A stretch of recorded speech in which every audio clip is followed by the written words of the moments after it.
Want to know more about how your team is performing? We've got you covered with analytics, now available in the CVAT.ai. It is available for projects, tasks,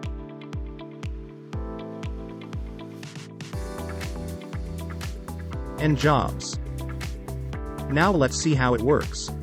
Here we've created a task with a small dataset and annotated it.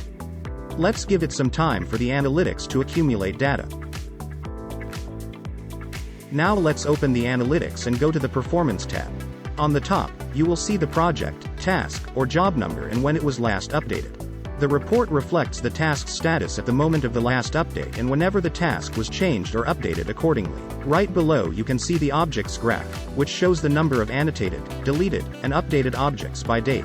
The annotation speed shows the number of annotated objects per hour. You can also see the overall annotation time in hours at the top of the dashboard.